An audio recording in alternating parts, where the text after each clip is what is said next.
आप मुझे बताइए, दूसरे के मकान पे कोई झंडा लगा या कुछ भी लगा तो क्या जरूरत है उसके मकान पे चढ़ने की?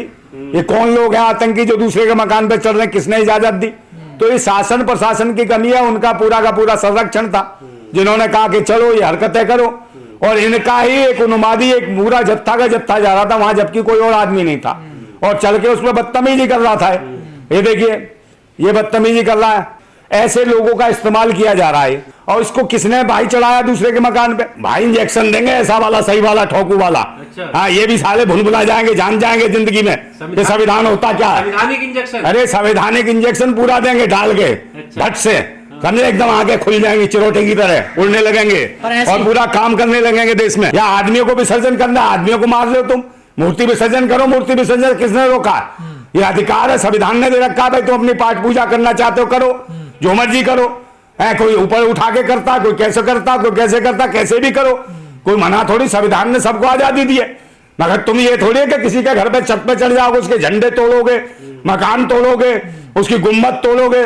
भाई किसी के घर में घुस रहे हो, बदतमीजी कर रहे हो, उसके बाद भी उसके परिवार के लोगों ने, किसी ने कुछ नहीं करा बदतमीजी, और बल्कि इनका ही जत्था था जो जय श्री राम का नारा लगा रहा, ताकि इन्हें पता है भाई चुनाव आ रहा, उपचुनाव उत्तर प्रदेश में। इनके पास कोई मुद्दा है नहीं, ना शिक्षा पे कोई बात जवाब दे सकते, ना स्वास्थ्य सेवाओं पे, ना रोजगार पे, ना सुरक्षा पे, ना बहन बेटियों की इज्जतों पे। इज्जतों का तो बुरा हाल है इनके शासन में। चाहे मनीषा वाल्मीकि का मामला ले लो, चाहे उन्नाव वाला कांड ले लो। लोग छत पे चढ़ रहे तो पुलिस प्रशासन क्या भाई प्रशासन क्या करेगा? प्रशासन ने तो खुद व्यवस्था बना रखी थी कि जाइए ऊपर, भाई चुनाव लड़ना है, भाई उपचुनाव आ रहा है। शासन प्रशासन का पूरी के पूरा संरक्षण था, इसको चढ़ाया गया। फिर गोली किसने मारी? ये तो ये आप बताओ, जो सरकार और प्रशासन ही जब जुड़ा हुआ है तो जवाब कौन देगा? गोली किसने मारी? तो कहीं ना कहीं ये ताक पर है, कहीं ना कहीं माइनॉरिटी के लोग ताक पर है, कहीं दलित टारगेट पर है, कहीं पिछड़े टारगेट पे है। इनको कहीं ना कहीं पूरी तरीके से उत्तर प्रदेश सरकार ने निशाने पे। देखिए संविधान की तो हालत ही खराब है। मेरे पास संविधान के बारे में जानते ही नहीं, ये संविधान के पाखंडी अनपढ़ है, अशिक्षित। आगे जा रहे वो 4 मीटर कपड़ा ले आते हैं, भगवासा सारे के सारे बाबा बन जाए कहीं पे भी है, कुछ भी। अरे भाई इनको समझाना पड़ेगा, इस देश के अंदर क्रांति की जरूरत है, और जब तक आप क्रांति नहीं करोगे कुछ नहीं होगा। 150 करोड़ देशवासियों संविधान को बचाना है तो क्रांतिकारी बनना पड़ेगा। लोकतंत्र को बचाना है तो आज बाबा साहेब के संविधान को कौन देख रहा है, कौन पढ़ रहा है, कौन जान रहा है? और जो अधिकार कर दे संविधान की बात तो उसे गोली मार देते हैं। आप ये देख लो जो संविधानवादियों के साथ क्या हो रहा है, दलितों और पिछड़ों के साथ क्या हो रहा है। उनकी बहन बेटियों को निर्वस्त्र कर पेड़ से लटका दिया जाता, बलात्कार कर। कोई जवाबदेही है इनके पास?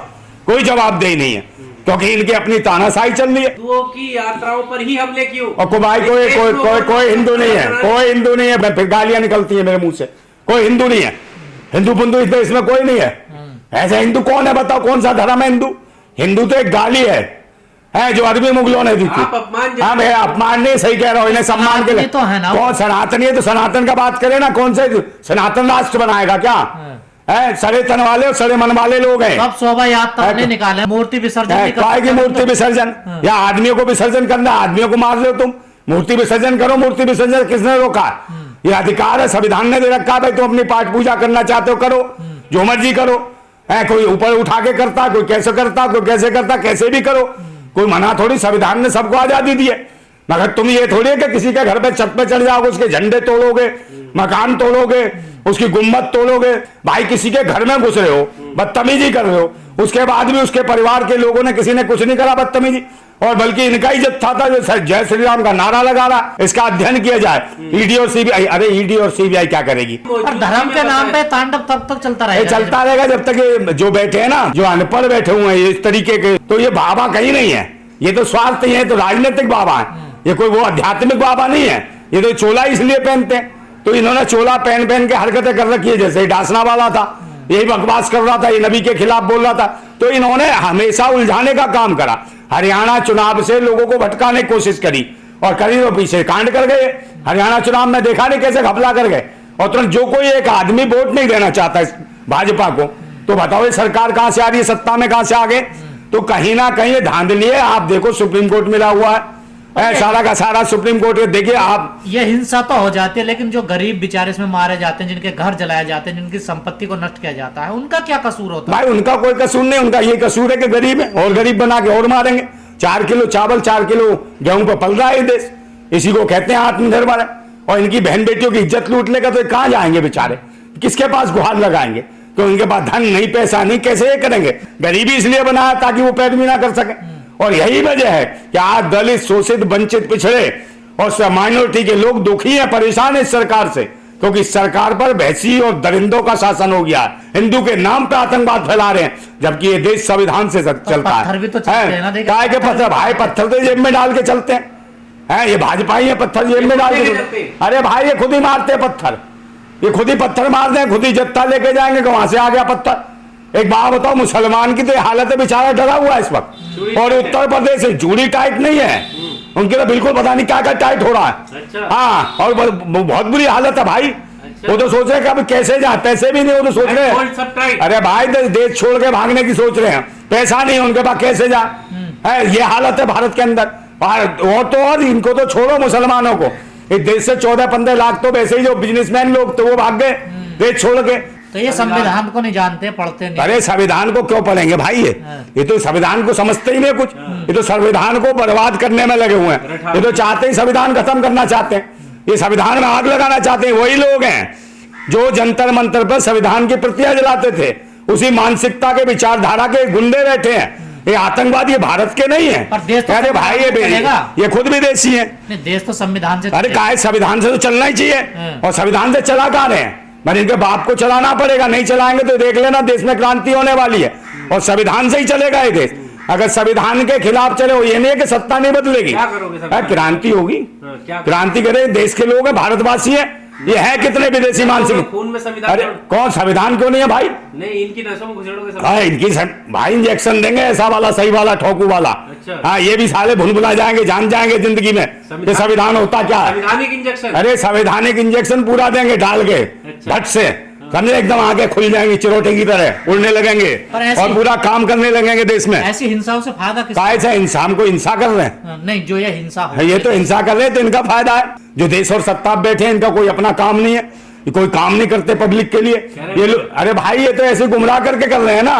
पुलिस की मौजूदगी में जलाई, वही अपनी नियंत्रण में करवाती सारे काम कि करो भाई, इसके झंडा तोड़ो, इस आदमी को मारो, ये करो, यहाँ पे ईवीएम लुटवानी है, ये करना, सब पुलिस संरक्षण में हो रहा है काम।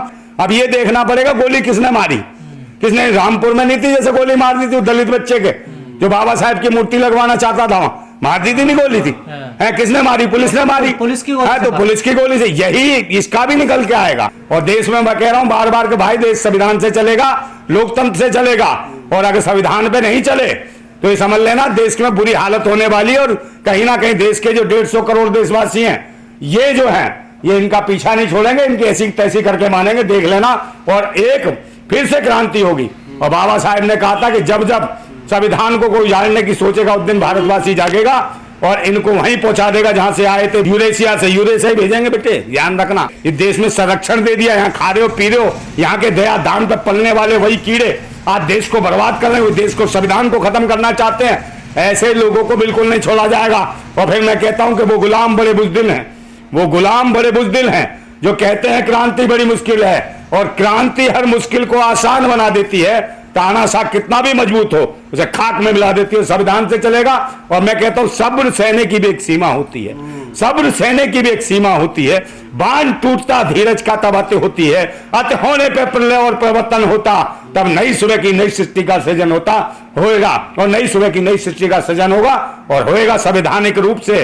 बाबा साहब का बनाए हुए संविधान से ये राष्ट्र चलेगा और उन्नति करेगा। और ऐसे पाखंडी और ढोंगियों का सर्वनाश